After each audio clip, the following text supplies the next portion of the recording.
Shalom, kita baca ayat yang terkenal ini ya, Yeremia 29 ayat 11. Sebab aku ini mengetahui rancangan-rancangan apa yang ada padaku mengenai kamu, demikianlah firman Tuhan, yaitu rancangan damai sejahtera dan bukan rancangan kecelakaan, untuk memberikan kepadamu hari depan yang penuh harapan.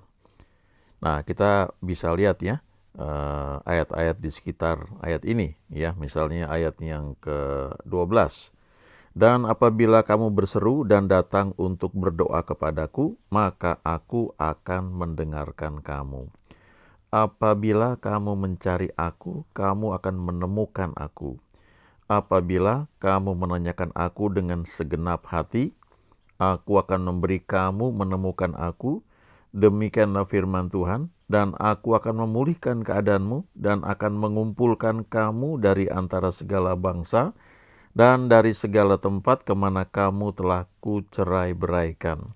Demikianlah firman Tuhan, dan aku akan mengembalikan kamu ke tempat yang dari mana aku telah membuang kamu. Kita perlu ingat bahwa konteks ayat ini adalah surat yang dikirimkan kepada orang-orang buangan yang ada di Babel. Jadi waktu itu, ya kalau kita pelajari ya di Perjanjian Lama, orang Israel ini berkali-kali memberontak kepada Tuhan.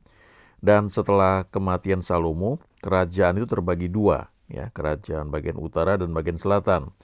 Nah, masing-masing ini punya raja, dan masing-masing ini kadang-kadang ikut Tuhan, kadang-kadang enggak. Dan akhirnya karena berkali-kali mereka memberontak kepada Tuhan, harusnya mereka menjadi bangsa yang beribadah kepada Tuhan, tapi mereka membangun berhala, dan akhirnya mereka itu dikalahkan ya oleh bangsa lain.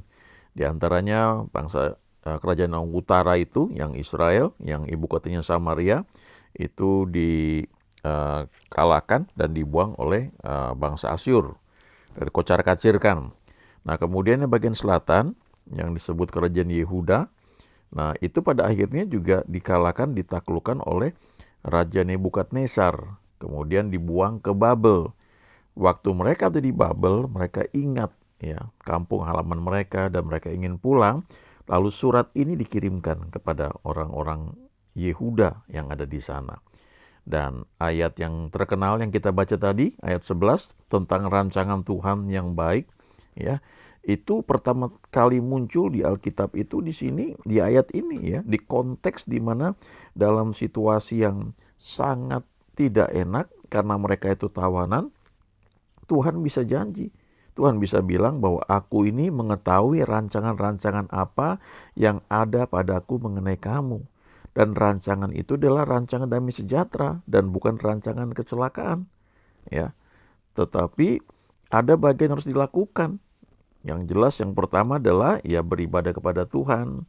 Lalu dikatakan di ayat 12 ya, berseru datang untuk berdoa kepada Tuhan. Ya, di tempat pembuangan tersebut, di tempat yang tidak nyaman itu. Kalau kamu mencari aku dengan segenap hati, kamu akan menemukan aku. Ya. Jadi ini satu pengharapan yang luar biasa yang diberikan di zaman Perjanjian Lama ketika orang-orang Yehuda itu ada di tanah yang asing sebagai tawanan. Tuhan berkata, aku punya rancangan yang indah buat kalian semua.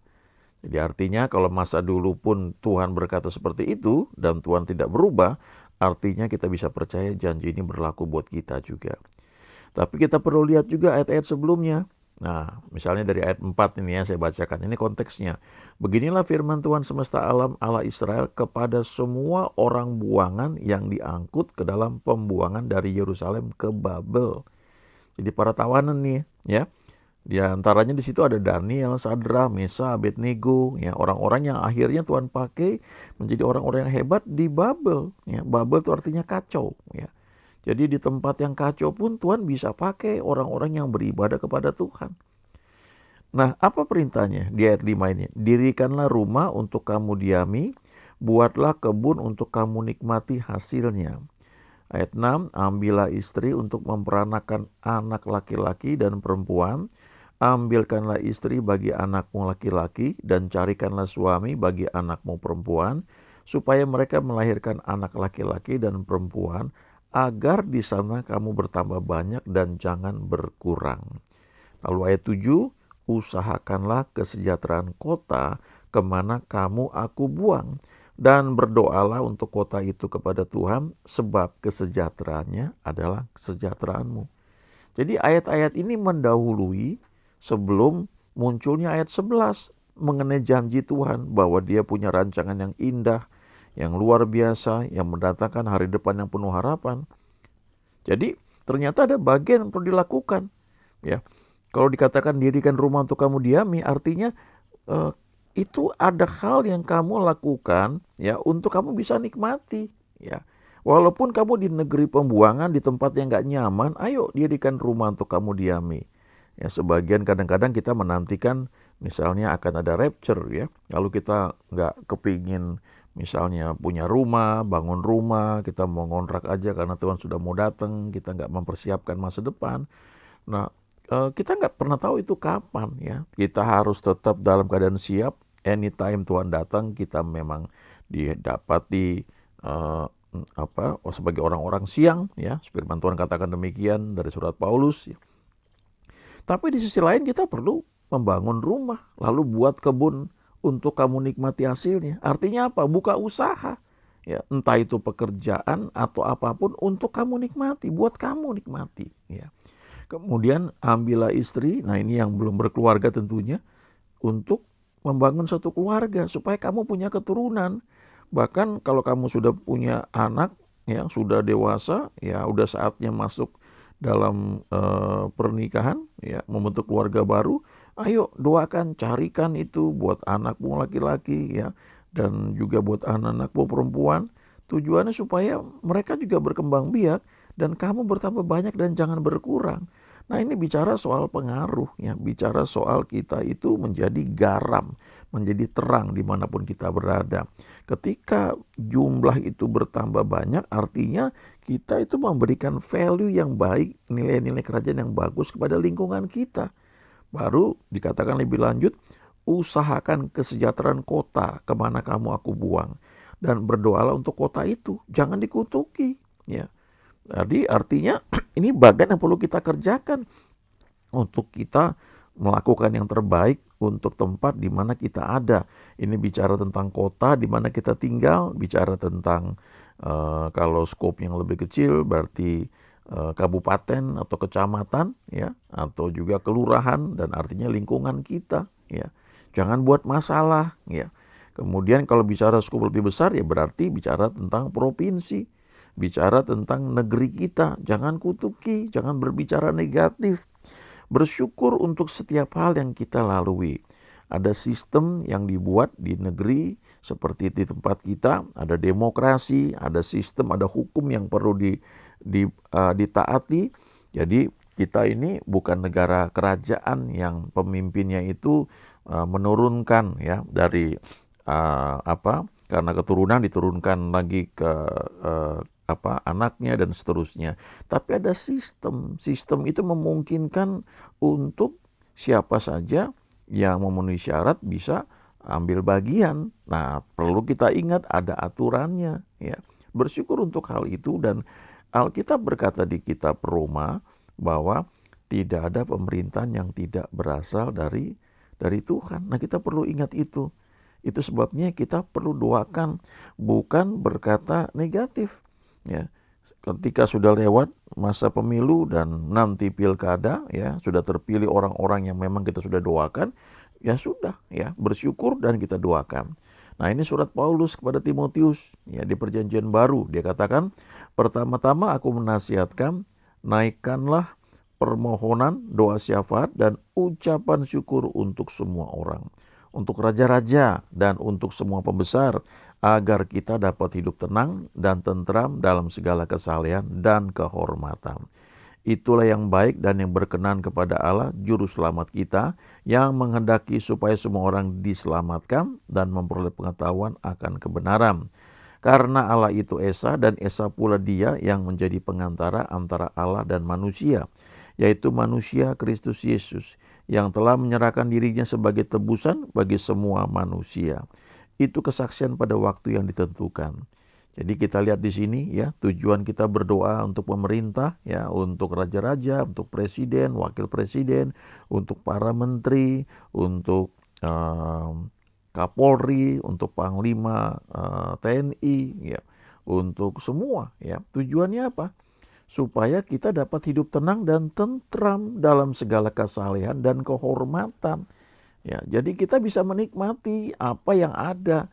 Kalau kita misalnya tidak berdoa untuk hal ini, bisa saja terjadi hal-hal yang tidak baik. Ya, misalnya demo yang mengakibatkan kerusakan itu sudah merugikan banyak orang. Ya, nggak kebayang itu berapa kan biaya yang dikeluarkan kalau selalu harus ada demo yang bisa potensi mengakibatkan kerusuhan. Ya, kan gitu kan suka terjadi di masa yang lalu ya.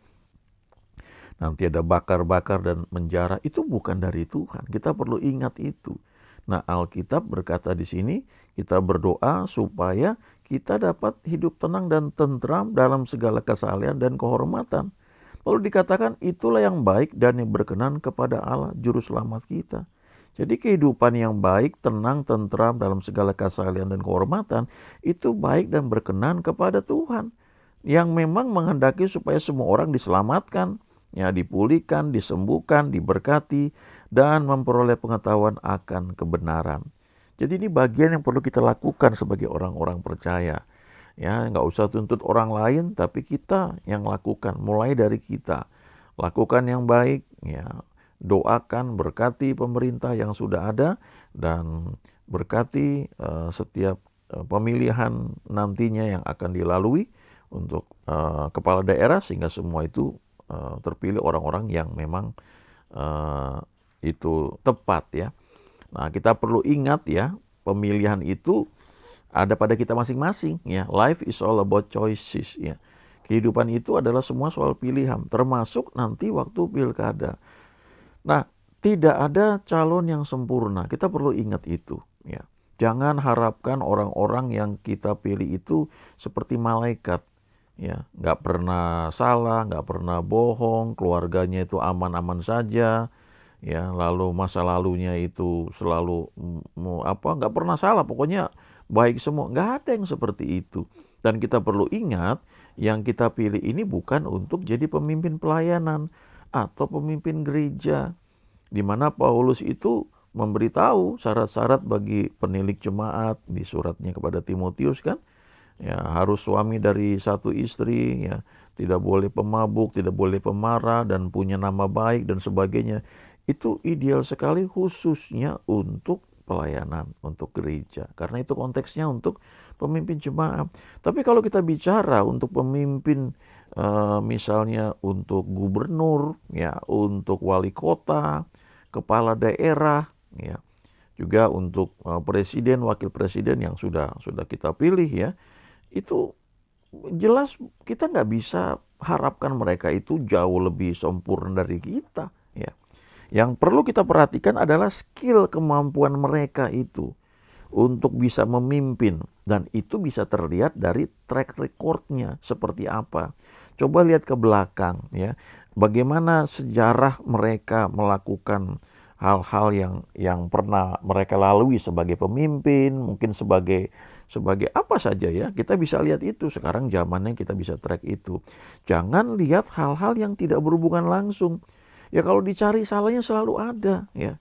Wah, ini keluarganya nggak benar nih, misalnya begitu ya. Lalu ini pernah menganiaya jemaat misalnya, mungkin seperti itu. Tapi mungkin kan nggak ada pilihan. Kadang-kadang pilihannya cuma 2 atau 3 atau 4. Nah, semuanya jelek, ya nggak ada yang bagus. Nah, pilihlah yang paling sedikit jeleknya. Tapi kita perlu ingat, itu hubungannya soal kemampuannya nanti untuk memimpin, untuk bekerja sama dengan timnya. Kita perlu ingat bahwa pilkada ya, pemimpin di satu daerah itu akan berhubungan dengan pusat ya. Jadi jangan membuat sesuatu yang nanti nggak ada kemajuan karena ribut saja. Kita perlu ingat seperti itu ya.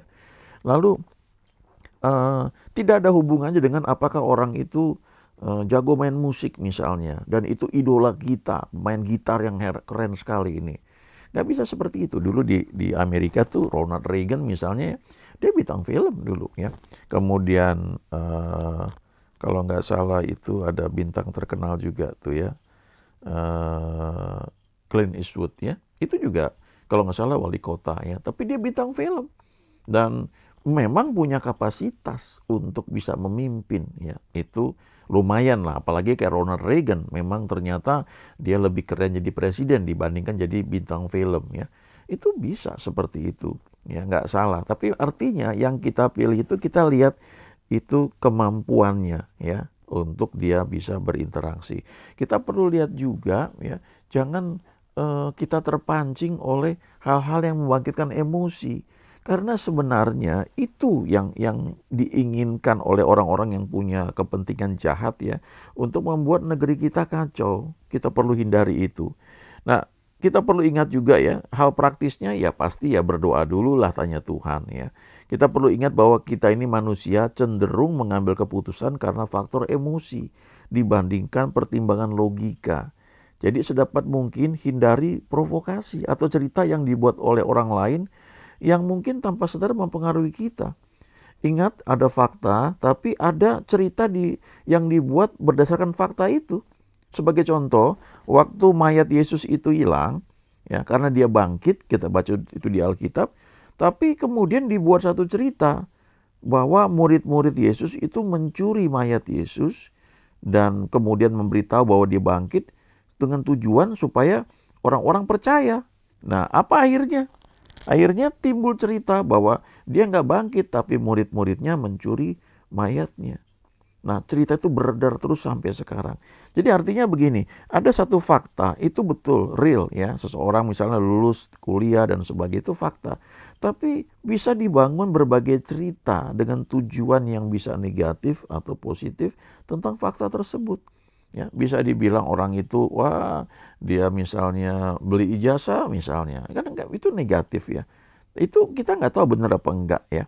Tapi itu hal-hal yang tujuan memancing emosi yang negatif dengan tujuan supaya kita terpengaruh dan mengambil keputusan yang salah.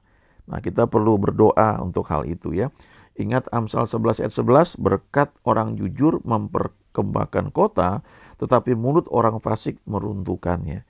Jangan biarkan perkataan orang fasik itu menjalar dan kita ikut-ikutan menyebarkannya. Mari sebarkan spirit yang positif dan percaya bahwa negeri ini adalah negeri yang baik yang Tuhan berkati, dan doa kita akan mengawal orang-orang yang nantinya terpilih semua dalam kendali Tuhan. Kalaupun ada yang salah nanti akan tersingkir dengan caranya sendiri yang Tuhan sudah berikan ya. Minta hikmat dari Tuhan dalam memilih dan memutuskan, dan gak usah berdebat dengan yang lain karena masing-masing punya kehendak bebas dan hak pilih ya. Jadi setelah kita doa, yakin mau pilih yang mana ya, sudah ke TPS coblos dan jangan golput. Setelah itu, kalau yang kita pilih menang, bersyukur dan tetap doakan. Kalau ternyata kalah, bersyukur juga, karena biar gimana pun kita kan sudah doakan. Dan karena itu percaya bahwa itu Tuhan sudah izinkan dan Tuhan akan bisa buat itu menjadi kebaikan ya. Nah, seperti janji yang sering kita pegang di Roma 8 ayat 28 bahwa semua itu bisa menjadi baik. Jangan sampai kita terus ngambek ya, kecewa, nggak bisa move on dan ngomong negatif terus, yang merupakan itu perkataan orang fasik. Itu menular dan bisa merugikan kita sendiri dan juga merugikan yang lain ya. Nah, kalau kita ternyata nggak doa, lalu yang menang ternyata yang tidak kita pilih, misalnya kita bisa kecewa. Tapi kalau kita sudah doa, ya udah ngucap syukur, percaya bahwa Tuhan bisa membuat segala sesuatu itu menjadi baik ya. Pilihan itu ada pada kita. Kita mau jadi pahit hati kalau kita kecewa, mengalami hal-hal yang tidak kita inginkan, atau kita mau menjadi lebih baik, menjadi better ya. Kita mau bitter atau better, itu pilihannya ada pada kita. Percayalah Tuhan selalu ingin yang terbaik buat kita. Karena itu kita senantiasa bisa mengucap syukur bahwa Tuhan itu baik dan menjadikan segala satunya selalu menjadi baik. Haleluya. Amin.